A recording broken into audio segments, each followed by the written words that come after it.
I met him on LinkedIn when we were exchanging opinions on blogs, and he asked me to read his, well, manuscript, if you want to make it sound mysterious. I was very excited when I read it because he has a book that deeply covers issues that I had already studied from, you know, Daniel Goleman and all of those other great educators I showed in my other presentation. And he has a way of understanding more about empathy through his life studies. So I'm going to go through some questions here, okay? This is his website and blog. It's a link that you find later. Now, okay, something about Andrew. I picked this quote from his LinkedIn profile. If you give a person a fork to eat soup with, the conclusion they can reach is that they're no good at eating soup. Is it the case? No, they were just using the wrong tool. So I wonder how many of our students think that, you know, they can't eat soup, or how many people have gone through the system with the wrong tool. And that can remind us of different learning styles, you know, all the mistakes and all the wrong tools of the past that everybody in this room I think they understand. Okay, so that's a cute cartoon that matches. Okay, I'm sorry, Soup, we don't get on well together. You're better off with Spoon. So many people drop out because of this, of course. Okay, now here's my first question for Andrew. What were the major influences in your life that led you to develop your present philosophy of learning and write your book, Language Learning Unlocked?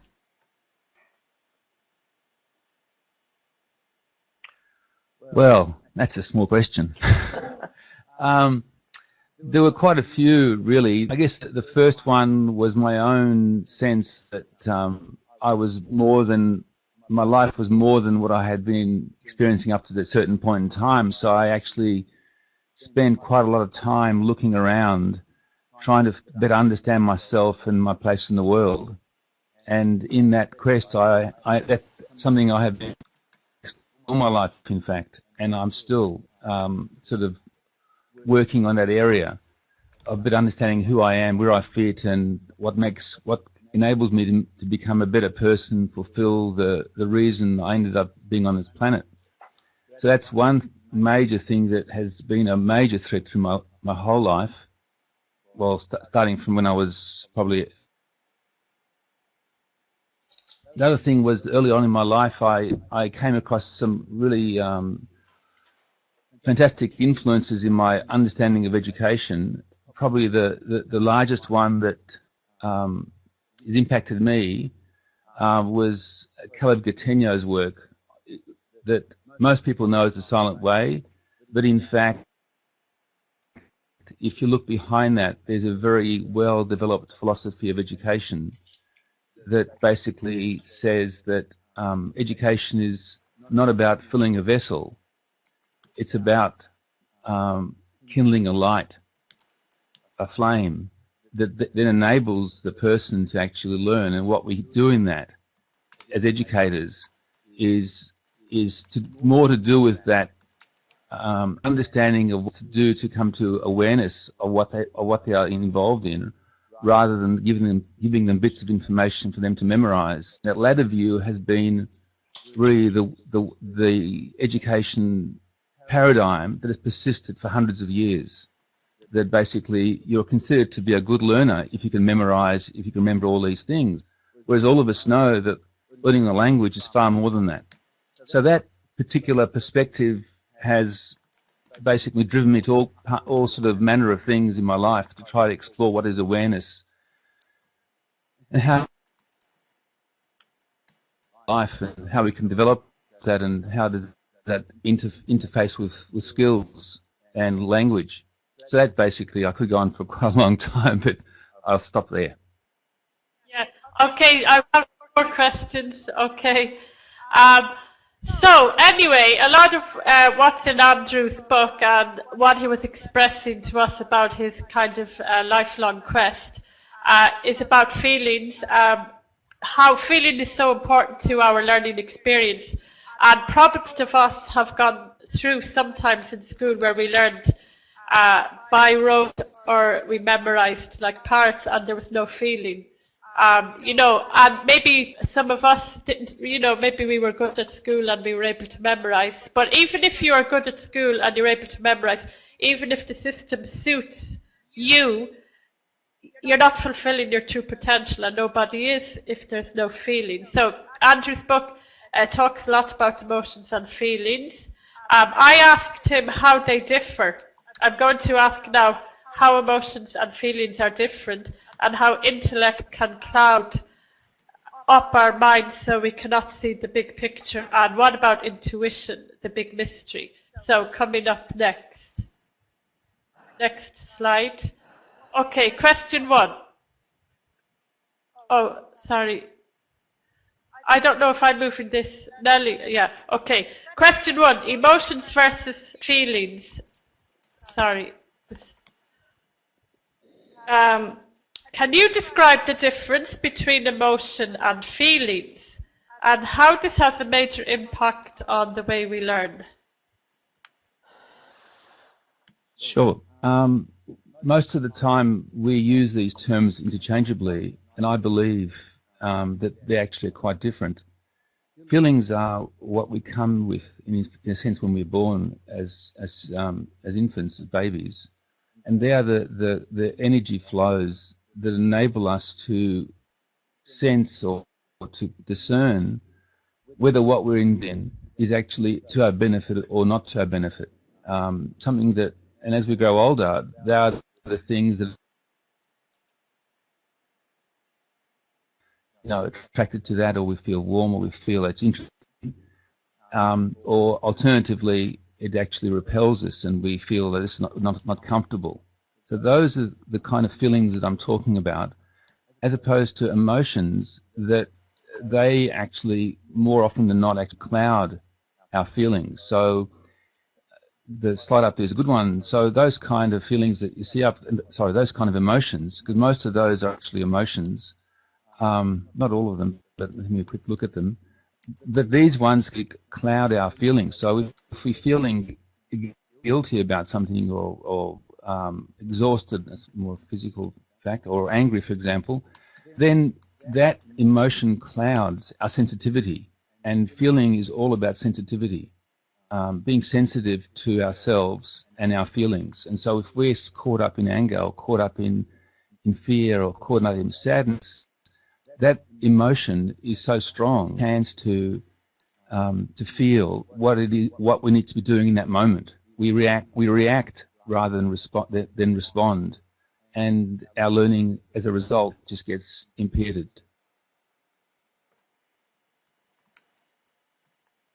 Yes, and embarrassed, that one clouds up everything. When you are embarrassed, you lose all sense of reality, I think. Do you think that maybe ecstatic or happy, those could be real feelings and not just emotions? That's right. Yeah, definitely.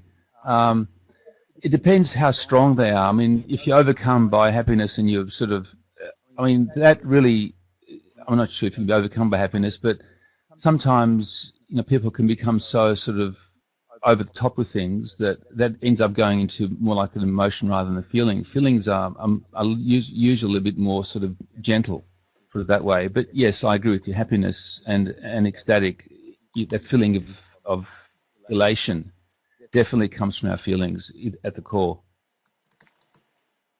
So probably there's no ambiguity, because probably with the emotions that give you an unrealistic experience, that's not the true reality. Maybe you feel confused and it's all very ambiguous, but if you are happy or something like that, it feels completely natural.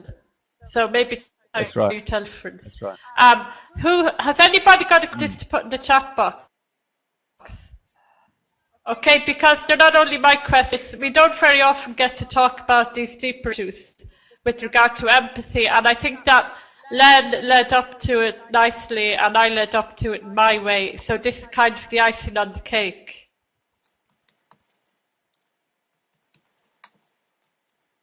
If not, I have more questions. Okay, I'll go ahead.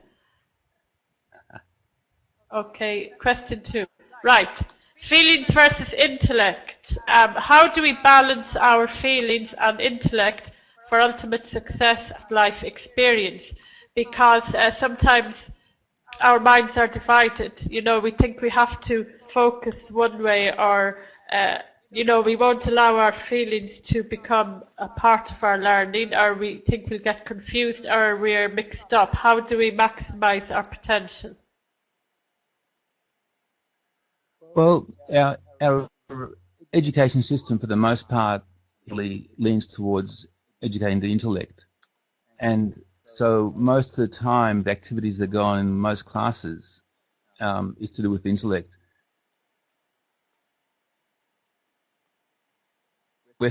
Anglo-Saxon society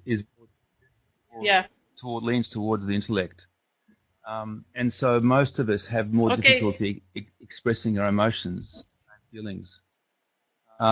So to actually be successful in whatever we do, and here we're talking, I guess, about learning more, is that we need to have a balance. And a part of that balance involves allowing our feelings to become more powerful, because our feelings, in fact, give us the direction we need to go in, whereas the intellect necessarily doesn't give us direction. It gives us the engine, as it were, not the engine, the assistance need to get where we want to go.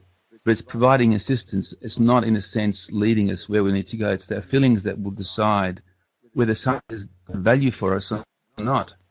Intellect can't really decide that. Yes. And if it does decide it, then we end up being unbalanced, because our intellect is determining whether we should study this or that, and that really is the wrong, and so we end up getting sort of lost in what we do. Yeah, and I think that our intellect is heavily influenced or even brainwashed by overbearing parents or systems who try to push us into little pigeonholes of what we should be, and if we don't do what you say, we never really know who we should be, because we only follow that intellect that was given to us by somebody else with their facts, and we never, because we don't have anything creative, we never create our own facts, somebody else's facts. So other people are lives for us when we are children. Okay, any other questions from anybody else?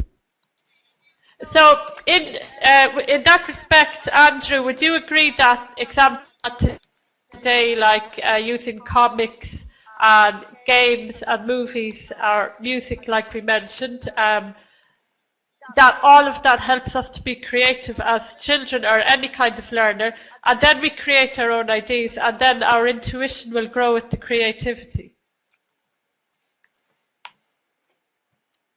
Well, they can do, but it's not necessarily the case. I mean, you know, if we're talking about teaching, I mean, it depends, for example, where the teacher allows space for the learner to express uncertainty and to express their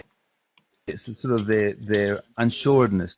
So it's the relationship between the teacher and the learner which is critical in this. So what we do in the class is important, but more so in a class is whether the teacher is able to actually live with and allow the learners to actually start exploring what they actually feel about something, and to start to sort of tentatively go out there and look around. I mean, intellect can be also encouraged in that situation, but a sensitive teacher will work towards encouraging students to actually explore what does that feel for you, what does that sound like, as opposed to this is the answer. So there is it's the approach that we use in the class which I think is a critical thing, rather than exactly the activity that we're involved in. The activity is important, but it's the approaches which is far more important.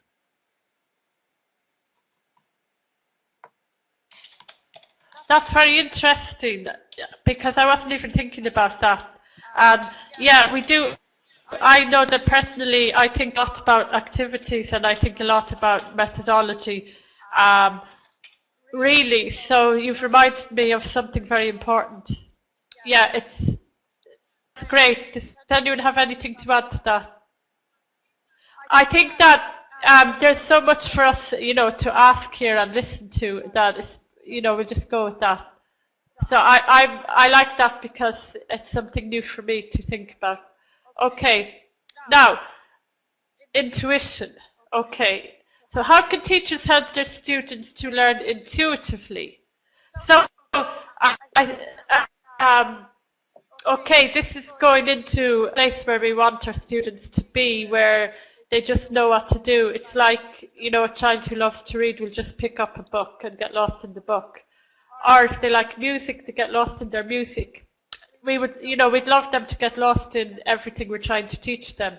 So, I mean, if you seem to know a lot about intuition, or you've experienced it, or, you've gone into this a lot and it's in your book. So what can ordinary teachers do to kind of hold of this kind of elusive quality?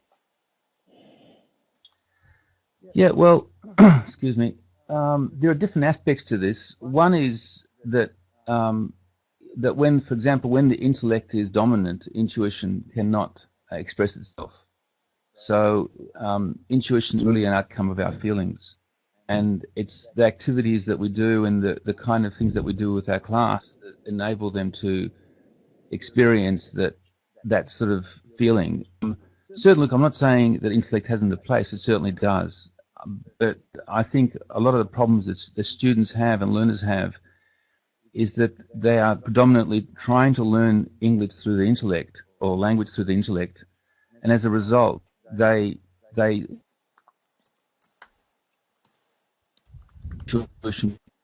us. So that's on a general level. On a more particular level, just give you an example. So when you're trying to learn, for example, vocabulary, and you go to a bilingual dictionary or even a monolingual dictionary, that is something, again, that has a place. I'm not saying not to do it, but when you're going there, basically you take away that ability to try to discern, to try to feel what, or to try to get into what that conversation is about. So a lot of my students, and I mean, this is sort of across the board, and rather than be with the conversation, be with the situation, and relax into it, and that rushing to that dictionary, or being freaked out because they don't understand a particular structure, is the intellect. Well, it's fear, and basically it's their training that makes them rush away to try to get certainty, and the certainty comes from a dictionary or from a grammar rule, so they feel or uneasy about living with uncertainty. Is in a sense, the mother of intuition. I mean, if you are certain about things, intuition can never manifest itself, because allow that energy to come in, for them to be sort of sensitive to what else is out there.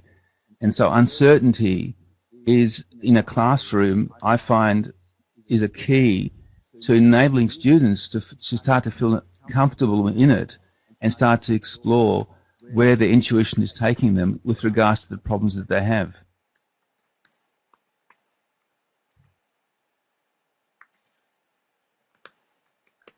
Okay, that's a wonderful explanation. And I personally think that poetry is something that helps us to do that, because, it uses our intellect. So, I think maybe that's something that we all have our personal preferences for, but I think poetry, telling stories, gets us beyond just the logic. I also think mind mapping is good, and of course music. Can anybody say what they think is good for this? Or Andrew, do you think of any activities, or do you think it's on the individual teacher or class? Okay, give another suggestion with regards to working it out. It's to try to get people them to see things is that Coach just said on the chat thing is quite right, that over-explanation is something that kills intuition. The thing is to let students work out, to actually work through a problem rather than explain it to them. Explanation is the intellect coming in, and when you work something out, you are using the intellect, but you're also using much more than the intellect, using your senses. You're using a lot of things in our capacities to work something out. So working things out is important. Now, I'm not advocating sort of random working things out, because the teacher can actually organise a classroom in a way that's quite sort of organised where you're going to with it. But at the same time, if it's too much, and a lot of the time it's what grammar text, or even just most texts do that, they sort of over focus and over analyze and sort of make it sort of treat the students as in a sense as they were maybe too strong, as idiots, because everything is sort of so clearly laid out. Yeah. Where you need to give some sort of uncertainty there, a bit of chance for them to work at it. And that working at it is what encourages intuition, encourages other capacities that we have to come up. Yes, but it's about textbooks. Exactly. Like repetition got a bad name because of textbooks repeating, as you said, until we met Jason here, who has, made repetition fashionable and popular and necessary again, because he does it with rap music. And yes, and oversimplifying rules again and again, it doesn't work. Some children still cannot understand them because it just put this wall over their minds. You just can't engage because it's overdone, and they can't latch on or create something new. Okay, Balkis has added there. Oh, something good about rapport. Okay, great. Now, we probably haven't been saying everything as to what's going on. Well, okay, we all seem to agree with what's going on. Very interesting. Okay, 2 more questions. 4. Logic versus imagination. This is very similar to what you've said, so if you think you've already covered this, it's okay. We can just skip ahead. This question was, if a teacher is too intellectual, like lacking empathy, rapport building skills, can it harm the students if you focus mostly on facts? Personally speaking, I think it's very damaging because I've had experiences with some teachers who were too logical for me, and for me it was like an alien experience because logic was a little with me. Does anybody have examples of classes where everything was logical or they couldn't feel a part of what they were doing? Any stories? Andrew, you can add more about this if you want, but I'm afraid in case it's kind of repeating what we said before. Maybe you have some example or case study or experience to share. Okay. Yeah, I mean, this whole area is again, our students have to, as a learner, we have to start to explore what it is to become more sensitive and to feel what is right for us, and to not let our mind, our logic dominate as a learner. But to the teacher, it's the same. And really, the big thing I'd like to say here is that it's impossible for a teacher, I believe, to encourage these kind of skills or kinds of attitudes or ways of being if they themselves haven't worked at themselves. So if the teacher is not empathic or hasn't got strong feelings in the way they work, it's impossible to get the students to sort of express that. So in that's one thing that's dominated myself in my own life, is that I've really worked at that to become a more intuitive person and more let my feelings sort of dominate where I'm going rather than my intellect. So that's the thing I'd say there, that if we're interested in doing this, I think it's important for us as teachers to work on ourselves really, to see how we can become more intuitive and how we can become more empathic, and how we can let our feelings guide what we do in our classes rather than let our intellect guide what we do. Intellect is important, so I don't want to sort of underplay that, but it's the feelings that guide us, and it's the, like I said before, it's the intellect that can actually support us in where we're going to. Okay, that's great, and it leads to the last question, because we've all been brought up in intellectual societies, and we've been forced to think logically, which is harder for some of us than others. So how do we do this? Because it's like a paradox that our intuition or our feelings are kind of elusive things we cannot pin down, and if we try to pin them down, then we're intellectualizing something that we don't want to intellectualize. So if you were to revolutionize teacher training to bring emotional and social intelligence into it, many teachers are not trained in these basic communication and feeling skills. So, okay, social and emotional intelligence are really basic skills, okay, and we've learned a lot about that. But I'm asking a bit more from you because you have a more refined way of looking into this. So for us to refine ourselves beyond just basic skills, what should be done for teacher training?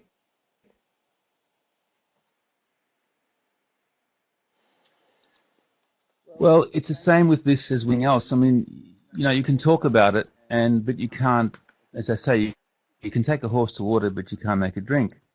And it's the same thing. Basically, we have to raise the awareness of this, of the importance of this area for teachers, and that's where it begins. So if you're not aware of something, it's impossible to take it on board. So the awareness raising is where it starts.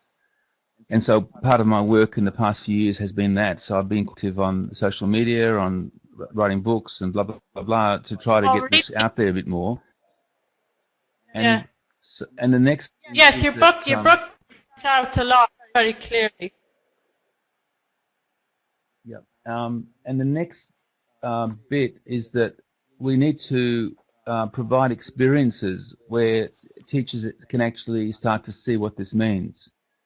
So the experiences really as a key for that. And so, you know, in this kind of medium, it's a bit more difficult, but it's certainly, once you start to feel or suspect or to intuit that these areas are important, the teacher has to then go out to start looking for themselves of how can I become a more intuitive person? How can I start to feel what I need to do rather than keep thinking about what my parents told me, what I think I should do, asking my friends what they think I should do, or asking my lecturer what I think I should do.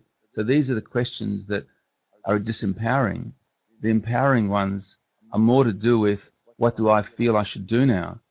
And so this is a shift that is easy to talk about, but it takes quite a while to get there necessarily. That's been my experience. And maybe others can get there faster than me, but my experience has been with people also I know. It takes a while to make that shift, so we become more comfortable in ourselves. We become more accepting of ourselves and our own fears and weaknesses and our failings and who we are, and start from there. Start to build a foundation from which we can actually become more of who we are, rather than more of somebody else, more of what somebody else thinks we are.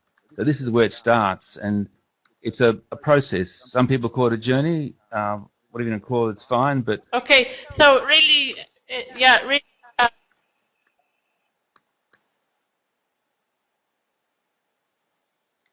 Okay, it goes back to the home and parenting as well, doesn't it? And how you grow up, really. So, you know, maybe when more people take this seriously, there will be, you know, well, even today, we have this today, I suppose, on some levels of helping parents, you know, to be more natural with their children and more understand.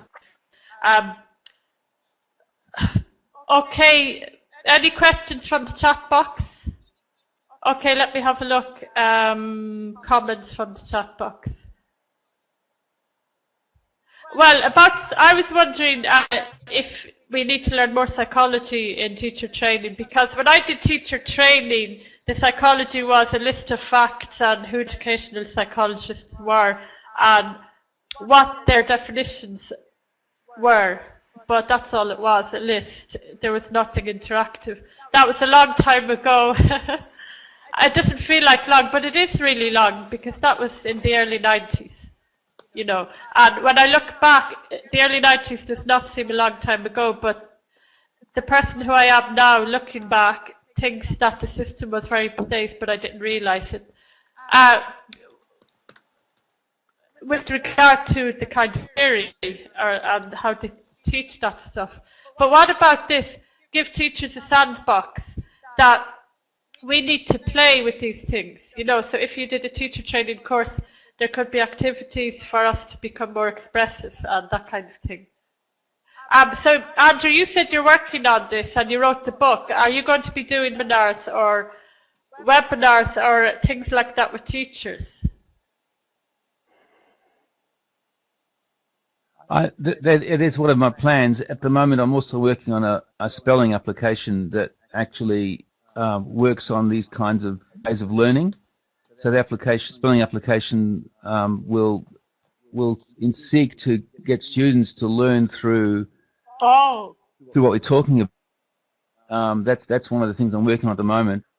Once the book comes out, I will start to think about a webinar program, but I haven't quite got there because I've got too many things on the ball. But that's in the pipeline.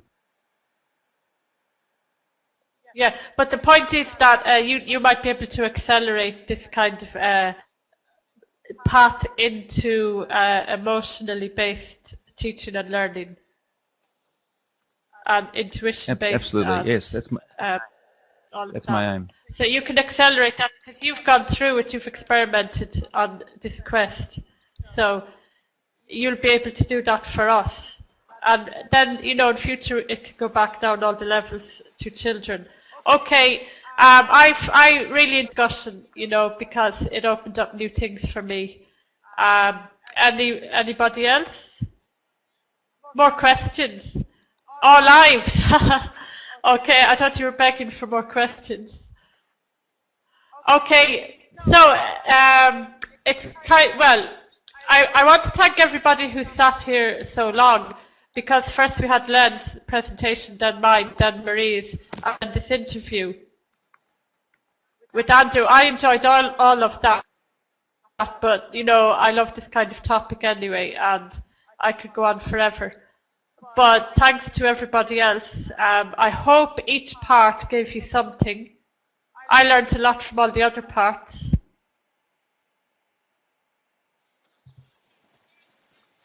Thank you very much. Andrew, have you anything else to say then? Because I'm finished with my questions and you've shared a lot and I really want to thank you for that. It's been my pleasure. Thank you very much for having me. I've really enjoyed the time. It's the first time I've been. Yes, I was saying thank you. It's the first time I've been on this venue here, and I've really enjoyed it. Enjoyed the camaraderie and interaction. And yeah, so the major thing I can say coming out of all this, that I mean, if we want to move teachers to allow us learners to become better learners, what's important for us is to become a better learner in ourselves, and part of that is becoming more in touch with our learning mechanisms and how we actually can become great learners. And that a large part of that is to do with our feelings, of letting our feelings guide us where we go. And then once we can do that, we can then tap into the learning powers that all of us expressed very early on in our lives, and some of us have managed to maintain, but a lot of the time, unfortunately, these powers start to degrade a bit, but they're there for anyone who wants to reignite them. We all